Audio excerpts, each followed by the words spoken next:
I've always liked to go fast. It's always been something that has been a part of me. There's just this great feeling in these cars, you know. Jordan was around wheels his whole life. He got into skateboards big time, and he and his friends were skateboarding, and then cycling was huge. And then he was very big into his Ducati. I got into rallying about 10 years ago. There's a sense of camaraderie. You sort of feed off of one another. For most of the people that do these, there's no competition involved in it. They're doing it to have a good time and enjoy each other's company. I almost like calling them vintage car tour better, because it's a bunch of vintage cars. We're touring California. It really gives you an opportunity to be on the road with like-minded type of people, and it's very enjoyable. Rocks are pinging up around the bottom of the car. It's making all kinds of noise. You're covered with dust, but you're smiling and you're sharing it with your friends. It sort of transcends just driving. You get a much bigger hit from it. You know, it has this sort of motivation.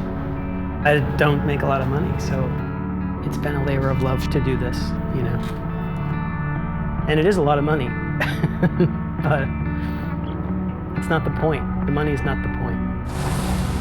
When I got this car, it was sitting under a tree, under a tarp, and it was full of pine needles and dog hair, and it had the ugliest seats in the world in it, and it was just sad. The whole thing was just sad. It was very unloved. It had these atrocious wheels on it, and there was no vision for the car. My father had one of these cars when I was a kid, and so there's definitely a connection for me with the Porsche 911. And so I found a lot of pictures of factory rally cars from 1969 and 70, and did a lot of research into how they did what they did. What size tires did they use? What kind of brakes? And the point was to turn it into a real vintage rally car.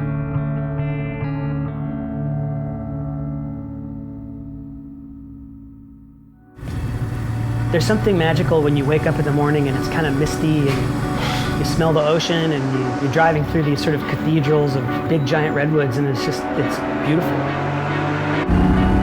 It feeds you all these sensory things. It gives you volume. It gives you texture. It gives you vibrations. There's a sound and fury of an old car. You don't need a radio.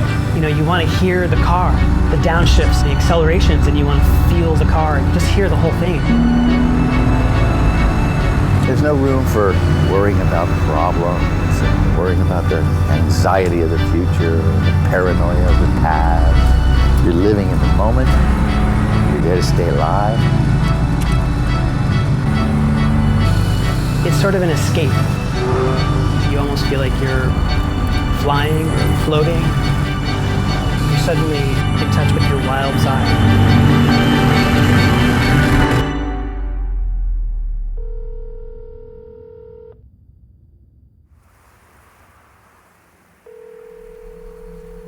Elizabeth called me, and she said, "Are you sitting down?" And I said, "Yes." She said, "Well, I have some bad news." And I said, "Is it Jordan?"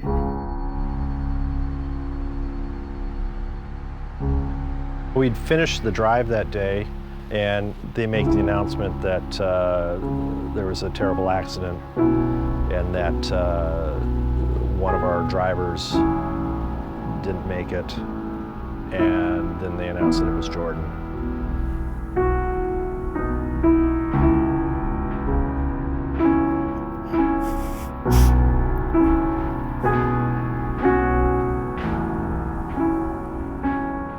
Losing him, you know, if I could have just seen him one more time, you know. I won't live long enough for it to ever be okay. I will never stop missing him, but The coroner said he died instantly. He didn't know what hit him. He didn't know pain or fear. And he doesn't have to live his life in a wheelchair. So I am grateful for that.